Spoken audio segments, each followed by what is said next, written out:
नहीं बंद हो गई थी, लेकिन क्या इस पर कोई करेक्टिव मेजर्स उठा सकता है? देश के बड़े बड़े सेठों के 50-50 हजार करोड़ 60-60 हजार करोड़ रुपए के कर्जे माफ कर दिए जाते हैं। कोई भी आदमी हिंदुस्तान का 20,000 करोड़ रुपए लेकर लंदन भाग जाता है पार्लियामेंट का मेंबर होते हुए, और हम चुप बैठे रहते हैं। और किसान अपने मृतक किसानों के नरमुंड लेकर जनता मंत्र पर बैठे रहते हैं, और हम कहते हैं कि इस पर नहीं बोलेंगे चूंकि हमारे दल की अभी सरकार है। सरकारें किसी दल की नहीं होती, सरकारें देश की होती हैं। प्रधानमंत्री, मुख्यमंत्री, रक्षा मंत्री, गृह मंत्री ये किसी सरकार के हिस्से हैं, लेकिन ये देश के लोग हैं, ये किसी पार्टी का हिस्सा नहीं है। इसलिए दिल्ली के राज सिंहासन पर कोई भी बैठे, 5 वर्ष बैठे, 10 वर्ष बैठे, ईश्वर करे 20 वर्ष बैठे, जब तक ईश्वर उसे पास बुलाए तब तक वो वहां बैठे। लेकिन आम नागरिक होने के नाते इस पर सवाल उठाना शुरू करिए, अपनी अपनी राजनीतिक कैंचुलियों से बाहर निकलिए। अन्यथा इकबाल ने एक शेर कहा था, हमने उसे गंभीरता से नहीं लिया, और आज हम भारत, पाकिस्तान, बांग्लादेश के 3 टुकड़े देखते हैं। इकबाल ने जब यह शेर कहा था तब बर्मा से लेकर कंधार तक सिर्फ हम थे, हिंदोस्तां थे, सिंध नदी के आर पार पूरा भारत था।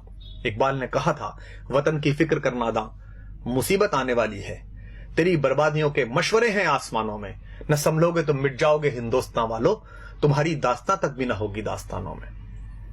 पिछली सरकार पाकिस्तान से बात करती थी तो हम सब लोग और विपक्ष के लोग कहते थे कि देखिए कैसी सरकार है, पाकिस्तान हमले कर रहा है, हम उससे बातचीत कर रहे हैं। बातचीत होनी चाहिए, लोकतंत्र में महत्व यही है कि आप बातचीत करते रहें। लेकिन अब कोई भी अचानक पाकिस्तान चला जाता है, लाशें आती रहती हैं, पठानकोट पे हमला होता है। जिस आईएसआई को हम 40 साल कहते रहे कि हमारे देश में अस्थिरता फैला रही है, आतंक फैला रही है, उस आईएसआई की टीम बुलाकर और हमारे सैनिकों की अगवानी में सिंहों की पेशी करवा दी कुत्तों के दरबारों में। वो पठानकोट में ढूंढने के लिए गए कि हत्याएं ठीक से हो गई कि नहीं हो गई, और उसके बाद उन्होंने जाकर कह दिया रावलपिंडी में कि वो आप ही ने खुद ने कर लिया होगा। हमारा स्टैंड क्या है, हम कहना क्या चाहते हैं दुनिया से? ये देश के सारे कारपोरेट मिलकर एक कॉर्पस फंड नहीं बना सकते जिसमें एक फेंसिंग हो जाए, जिसमें हम उनसे संबंध नहीं रखें? क्या अगले 10 साल 20 साल हम ये भूल सकते हैं कि हमारे आसपास कोई पाकिस्तान नाम का राष्ट्र भी है?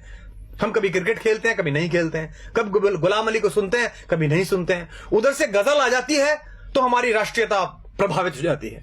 धर्मशाला में क्रिकेट खेलनी है उनके साथ और इससे पैसा मिलेगा बीसीसीआई को, इससे कुछ सेठों के धंधे चलेंगे, कुछ लोगों के चेहरे चमकेंगे, तो हम कहते हैं नहीं नहीं, खेल तो होता रहना चाहिए, ऐसे संबंध क्यों खत्म करें?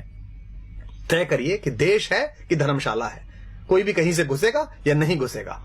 सरहद पार भारत के जाबाज सैनिक एक ऑपरेशन करके आते हैं, सर्जिकल स्ट्राइक, पूरे देश का सिर गर्व से तन जाता है। कुछ लोग उसमें भी राजनीति करना चाहते हैं, कुछ लोग पोस्टर लगाकर उसका श्रेय लेना चाहते हैं, कुछ लोग सरकार से वो श्रेय छीनना चाहते हैं। दोनों ही गलत है।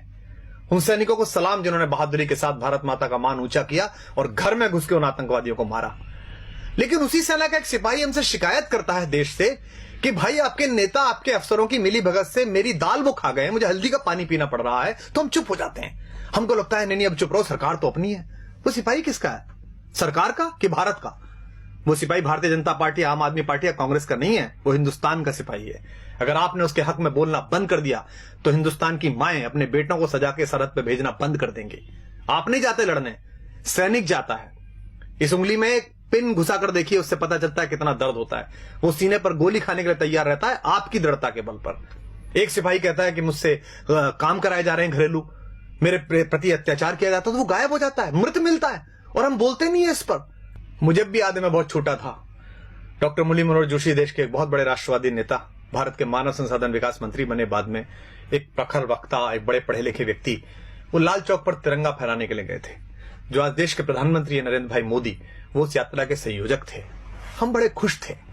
हमारे यहाँ कविता लिखी बलबीर सिंह करुण ने, कुछ देशभक्ति के मंत्र वहां हमने जाकर बांचे तो हैं, हम देशद्रोह के विषधर के फन पर चढ़कर नाचे तो हैं, आतंकवाद के अंधड़ को आगे बढ़ ललकारा तो है, धीमा ही सही तमाचा पर उसके मुंह पर मारा तो है, लो हमने जिद पूरी कर दी उस लाल चौक तक जाने की, अगली बारी रावलपिंडी पर यह झंडा फहराने की। हमने कविताएं पढ़ी, तालियां बजाई, मुझे अब भी रोमांच हो रहा है। बहुत अच्छा लगता है जब प्रधानमंत्री दिवाली की छुट्टियों पर सियाचिन जाते हैं, उन सैनिकों को बताने के लिए जाते हैं कि आप मेरे घर के मेंबर हैं। क्या हम में से ऐसा कोई नहीं कर सकता? क्या देश के प्रधानमंत्री, रक्षा मंत्री, देश के गृह मंत्री, मैं साथ चलने के लिए तैयार हूं, आप सब साथ चलने के लिए तैयार हैं। वो पूरे कश्मीर को अपने साथ लें और कश्मीर के लोगों से कहा आइए इस बार का 15 अगस्त लाल किले पर ध्वजारोहण के बाद 2 बजे ध्वजारोहण लाल चौक पर होगा। इतना बड़ा झंडा लगाएंगे हम कि उसकी छाया और उसकी फैर फैर पाकिस्तान तक दिखाई देगी। लेकिन हम बोलते नहीं हैं। लेकिन मैं बोलूंगा और आपको भी बोलना पड़ेगा, क्योंकि स्वर लय ताल छीन लो चाहे, प्राणों से भैरव गाएंगे। हम भी अगर नहीं बोले तो खुद को क्या मुंह दिखलाएंगे।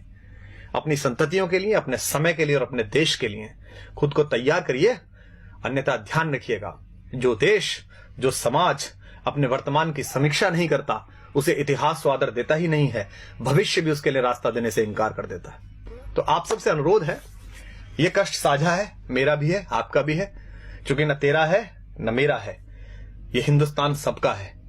नहीं समझी गई ये बात तो नुकसान सबका है। मुझे आशा है कि युग के इस छोटे से चारण की, युग के इस छोटे से चंद्रबरदाई की आवाज इन नवीन पृथ्वीराजों के कान तक पहुंचेगी, इन चंद्रगुप्तों के कान तक पहुंचेगी, चाहे वो दिल्ली के छोटे सिंहासन पर हो या दिल्ली के बड़े सिंहासन पर हो। और आशा है कि अपने सामान्य से नागरिक, एक सामान्य से कवि, एक सामान्य से कार्यकर्ता की बात सुनकर वो इस देश के बारे में गंभीरता से वही सोचेंगे जो ये देश सोचता है।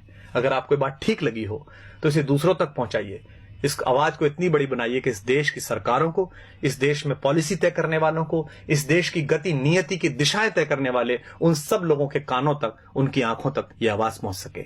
जय हिंद, जय भारत, वंदे मातरम।